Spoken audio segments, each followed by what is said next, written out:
요즘 한국 교회에 예수님 곁에 남아야 하나 고민하는 사람들이 많이 늘었습니다. 특히 코로나를 지나며 그런 사람들이 더 많이 늘었습니다. 세대별로 보면 나이 드신 분들보다 젊은 사람들 가운데 주님 곁에 남아야 하나 고민하는 사람들이 더 많은 것 같습니다. 요즘만 그런 것은 아니에요. 2000년 전에도 그랬습니다. 2000년 전에도 주님 곁에 있어야 하나 떠나야 하나 고민을 했답니다. 그렇게 고민하다가 주님 곁을 떠나간 사람들이 있었습니다. 66절 그때부터 그의 제자 중에서 많은 사람이 떠나가고 다시 그와 함께 다니지 아니하더라. 어떤 사람이 주님 곁을 떠나갔다고 그럽니까? 그의 제자 중에서. 그는 누구예요? 예수님의 제자 중에서. 예수님의 제자들이 예수님의 곁을 떠나갔습니다. 예수님의 제자란 무엇입니까? 누굽니까?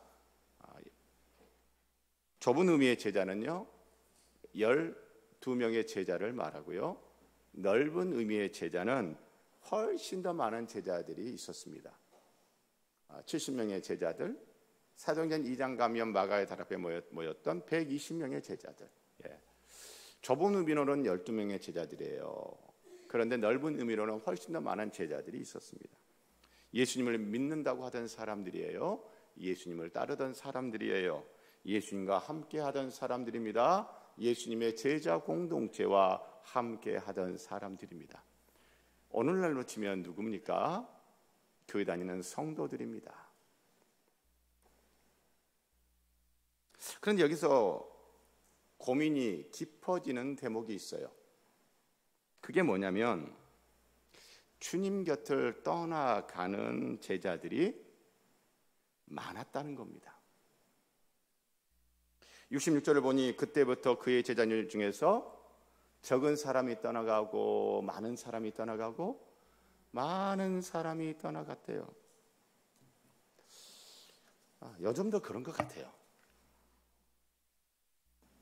전에 같이 신앙생활하고 같이 교회 다니던 친구들 가운데 많은 친구들이 교회를 안 다녀요. 주님 곁을 떠나갔어요. 교회를 안 다니는 친구들이 다수예요.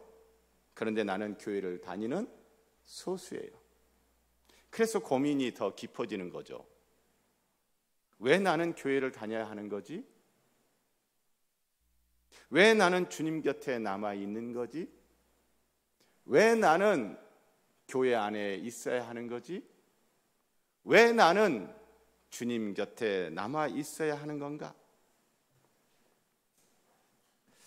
예수님 당시 주님 곁을 떠나갔던 제자들, 그들도 그들 나름대로 떠날 만한 이유가 있지 않았겠습니까? 그게 뭘까요? 그건요, 그들로 넘어지게 하는 걸림돌 때문이었어요. 61절 끝에 보면 이 말이 너희에게 걸림이 되었느냐? 예수님의 곁을 떠나가는 그 많은 제자들, 그들은요 어딘가에 걸려 넘어진 거예요. 우리에게도 주님 곁을 떠나게 할 만한 걸림돌, 교회를 떠나게 할 만한 걸림돌이 있는 것 같아요. 어떤 것들이 있을까요? 교회 안에 누군가와의 불편한 관계라는 걸림돌, 나로 넘어지게 하는 걸림돌이 목사이기도 하고요, 성도이기도 합니다. 또 어떤 걸림돌이 있나요? 헌금이라는 걸림돌, 특히 나로 넘어지게 하는 걸림돌이 11조이기도 합니다. 목회를 하다 보니 어떤 성도는요 11조 액수가 너무 커서 힘들어해요. 어떤 성도는요 11조 액수가 너무 작아서 부끄러워서 힘들어해요. 11조 액수가 너무 작기 때문에 부끄러워서 교회를 떠나겠다는 성도를 제가 붙잡은 적이 있습니다.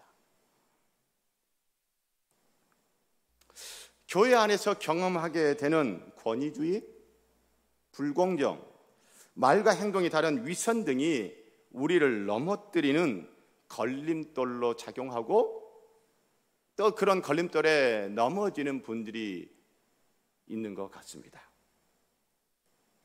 자, 그럼 예수님을 믿고 따르던 사람들 중에 걸림돌에 걸려 넘어진 사람들의 특징이 있을 거예요. 그 특징이 뭘까요?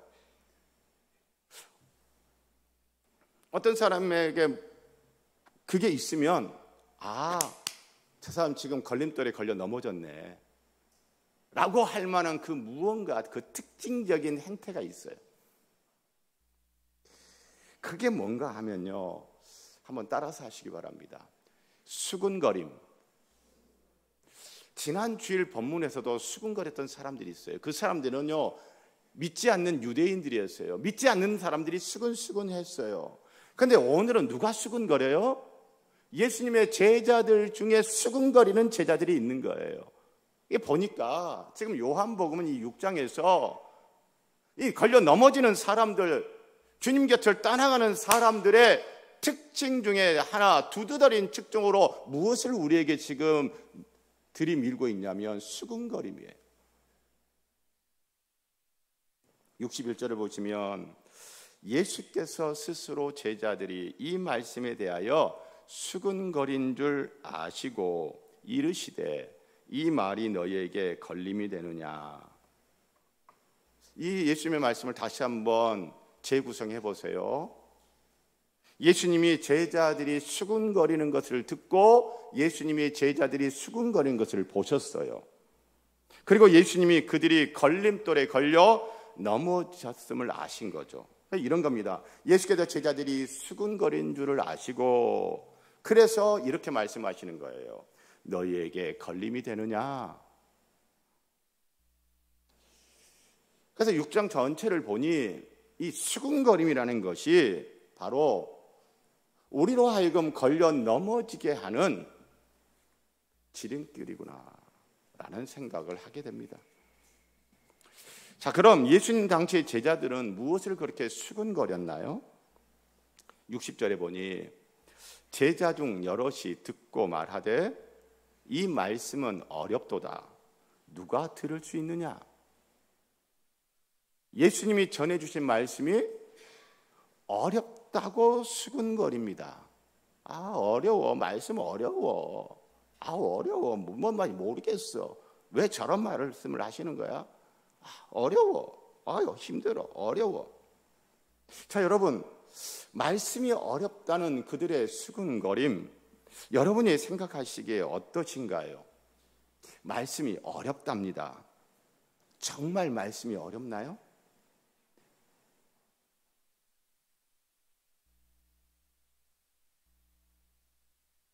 말씀이 어려우니까 어렵다고 하는 거 아니겠어요? 말씀이 어려우니까 수군거린 건데 수군거렸다고 뭐라고 하니? 제가 설교를 준비하면서 참 그들의 입장에서는 참 억울했겠다라는 생각이 들어요. 말씀이 어려우니까 어렵다고, 그래 어려워서 수군거렸어. 그런데 그걸 보고 뭐라고 그래? 그래 참 억울했을 것 같다라는 생각이 들기도 해요. 여러분은 어떠세요? 말씀이 쉬운가요? 말씀이 어려운가요? 여러분 솔직하게 한번 대답해 보세요. 말씀이 쉬우세요? 어려우세요? 예, 저는 어떨 것 같아요? 저는 주님의 말씀이 쉬울 것 같아요? 어려울 것 같아요? 저도 주님의 말씀이 쉽지 않습니다. 저도 주님의 말씀이 어렵습니다. 주님의 말씀이 쉽다면 이 주일 설교 준비를 해서 몇십 시간을 책상에 앉아서 책을 읽고 성경을 연구하고 고민하고 또 기도하고, 말씀이 쉽다면 주일 설교 한 편, 30분 내에 이 설교 한 편을 준비하는데 왜 그렇게 많은 시간을 들여야 할까요? 어려우니까.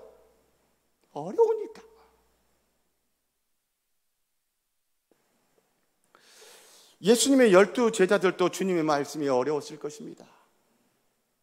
여러분, 예수님의 제자들도 예수님의 말귀를 잘 못 알아들었어요.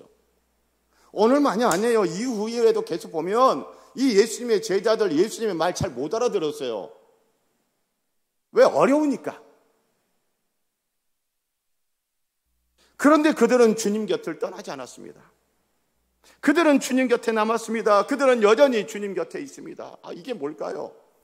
똑같이 주님의 말씀이 어려운데 어떤 제자들은 주님 곁을 떠나가고, 똑같이 주님의 말씀이 어려운데 어떤 제자들은 주님 곁에 남아요. 여러분,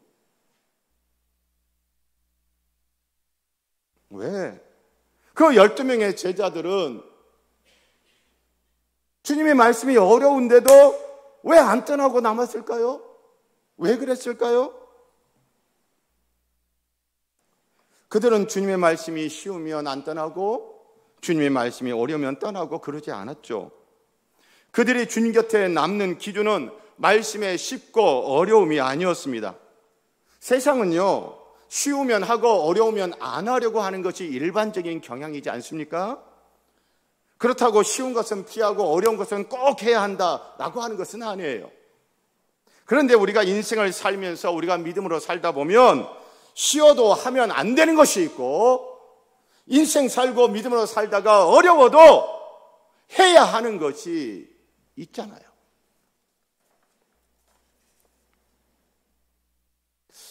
열두 제자들로 하여금 주님의 말씀이 어려운데도 불구하고 다른 제자들처럼 주님 곁을 떠나지 않게 한 이유가 무엇일까요? 그것은요, 주님의 말씀이 영생의 말씀이기 때문입니다. 68절에 보면 시몬 베드로가 대답하되 주여, 영생의 말씀이 주께 있사오니 우리가 누구에게로 가오리까? 할렐루야. 제가 사랑하는 성도 여러분, 때론 주님의 말씀이 어려워도 주님의 말씀은 영생의 말씀입니다. 내가 겪는 어려움이 아무리 크다 할지라도 영생과 맞바꾸는 것은 참으로 어리석기 짝이 없는 겁니다. 여러분, 옛날에는요, 엿장수가 리어카에다가 엿을 가득 싣고 다니며 이렇게 쇠로 된 큰 가위를 차석차석 하면서 엿사시오 엿사시오 호박엿 하면서 그냥 엿사시오 엿사시오 그러면, 또 어떤 어린애가 집에 있는 트랜지스터 라디오를 들고 뛰쳐나가가지고 엿 주세요 해가지고 그 트랜지스터 라디오와 여다를 맞바꿔버려요. 여러분, 그걸 보는 어른들 입장에서는요, 여러분 그거 참 지혜로워요, 어리석어요? 어리석습니다. 아니, 트랜지스터 라디오와 여다고 이게 맞바꿀 만한 겁니까? 아니잖아요. 좀 힘들고 어렵다고 해가지고 영생과 맞바꿔버린다. 여러분, 그거 정말 어리석은 거잖아요. 어렵다 해도 영생이라면 그 어려움을 감내할 만한 가치가 있는 거 아니겠습니까? 제가 사랑하는 성도 여러분, 주님의 말씀이 쉬울 때도 있습니다. 때로는 어려울 때도 있습니다. 주님의 말씀이 쉬울 때든 어려울 때든 주님의 말씀은 영생의 말씀입니다. 신앙생활의 어려움 앞에서, 교회 생활의 어려움 앞에서, 주님의 말씀의 어려움 앞에서 고민하는 제자들에게 예수님이 이 한마디 질문을 던지십니다. 너희도 가려느냐? 67절 보면 우리 함께 낭독해 볼까요? 시작. 예수께서 12 제자에게 이르시되 너희도 가려느냐? 이 질문, 오늘 예수님이 우리에게 던지는 질문인지도 모릅니다. 오늘 이 시간 예수님이 이 말씀을 나에게 던지고 계시는지도 모릅니다. 너희도 가려느냐? 주님의 이 말씀이 어떻게 들리십니까? 너희도 떠나고 싶으냐? 헬라어 성경을 그 원문대로 다시 번역을 하면 이런 식이에요. 심지어 너희도 떠나가려는 것은 아니냐? 이미 예수님의 제자들 중에 많은 제자들이 어려워하면서 수군거리면서 예수님을 떠나가 버렸어요. 그때 예수님이 던지는 질문, 심지어 너희도 떠나가려는 것은 아니냐? 너희도 떠나고 싶으냐? 참으로 비장한 질문입니다. 참으로 고독한 질문입니다. 예수님의 이 한마디에, 이 질문에서 여러분은 무엇이 느껴지십니까? 저는 이런 게 느껴지더라고요. 예수님이 참 외롭구나. 나만 외로운 줄 알았는데 그게 아니구나. 예수님도 외로우셨구나. 딱 여기까지 설교 온 거를 쓰고서 노래 하나가 딱 떠올라요. 인생은 미완성, 쓰다 마는 편지. 그리고 그 뒤에 이런 가사가 있습니다. 외로운 가슴길이 사슴처럼 기대고 살자. 이 가요잖아요. 그런데 가슴 찡한 거예요. 외로운 가슴길이 사슴처럼 기대고 살자. 예수님과 우리 서로 기대고 살아가면 참 좋겠습니다. 지난 주중에 당회실 앞마당에 나비들이 날아 들어왔어요. 제가 10수년 동안 있으면서 그렇게 나비들이 찾아온 것을 본 적이 거의 없거든요. 여러분, 왜 갑자기 나비들이 찾아왔을까요? 지난 주중에 꽃 묘목을 사다가 화단 조성을 했거든요. 그래서 장미꽃, 수국, 그 다음에 또 뭐죠? 목단, 그 다음에 또 하나가 이름이 생각 안 나네요.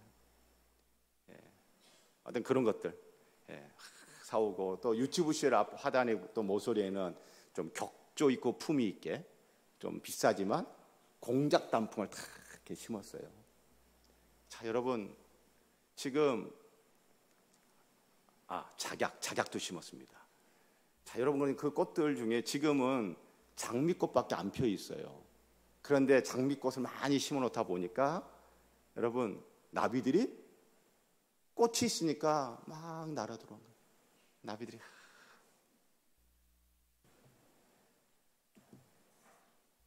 꽃이 있으니 나비가 오더라고요. 제가 사랑하는 성도 여러분, 주님의 말씀이 영생의 말씀입니다. 영생의 말씀이 주께 있사오니 우리가 누구에게로 가오리까? 나비가 꽃을 찾아오듯이 영생을 찾는 사람은요, 주님 곁에 있습니다. 영생을 찾는 사람은요, 어려움이 있고 힘듦이 있어도 주님 곁에 남습니다. 저와 여러분이 꽃을 찾아 날아오는 나비처럼 그렇게 주님 곁에 남는 사람이면 참 좋겠습니다. 저와 여러분이 그렇게